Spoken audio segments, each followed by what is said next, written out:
अगर मैं आपसे पूछूं कि अमेरिका की सबसे बड़ी ताकत क्या है तो आपका जवाब क्या होगा? वेल, अमेरिका का सबसे बड़ा ताकत जो है उसका यूएस डॉलर है। अगर मैं आपको एक पर्सपेक्टिव दूं तो वर्ल्ड का 85 से 90% फॉरेन एक्सचेंज ट्रांजैक्शन जो है डॉलर में होता है। उसी तरह से वर्ल्ड का जो ग्लोबल ट्रेड है, मैक्सिमम ट्रेड, ऑयल का ट्रेड हो गया, गैस का ट्रेड हो गया, कमोडिटीज हो गया, ये सारी चीज जो है डॉलर डोमिनेटेड है।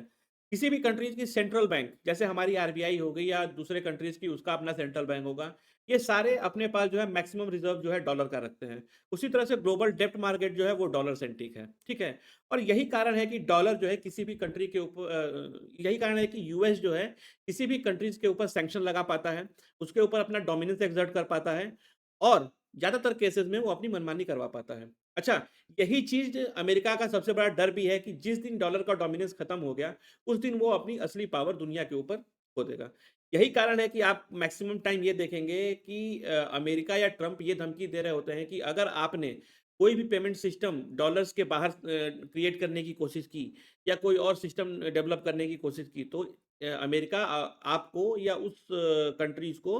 अपना सबसे बड़ा दुश्मन मानेगा और ऑब्वियस भी है अगर आप उसका डोमिनेंस खत्म करना चाहते हैं तो आप उसके दुश्मन ही हैं, ठीक है? कई बार ट्रम्प ने ये भी बयान दिया हुआ है कि ब्रिक्स कंट्री जो है अमेरिका की सबसे बड़ी दुश्मन है क्योंकि ब्रिक्स कंट्री जो है आपस में भले ही नेशेंट स्टेज पर है बट ये ट्राई कर रही हैं कि डॉलर से आउटसाइड जो है कुछ अपना पेमेंट सिस्टम वो डेवलप कर पाएँ।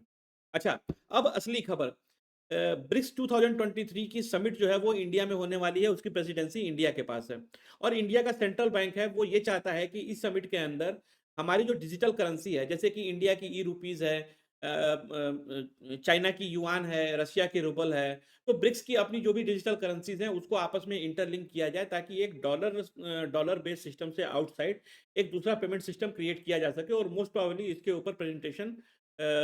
इस समिट के अंदर होगी ही। अच्छा, इंडिया भले ही ये कहे कि हम डॉलर के डोमिनेंस को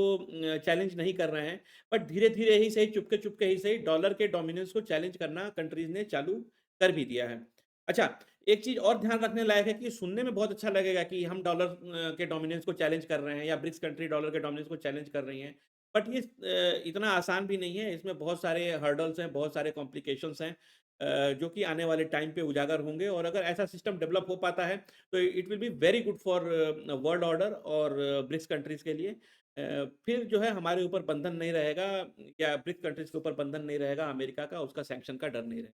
बाकी वीडियो अगर आपको इन्फॉर्मेटिव लगा तो आप इसको सब्सक्राइब करिए, लाइक करिए और शेयर करिए। Thank you.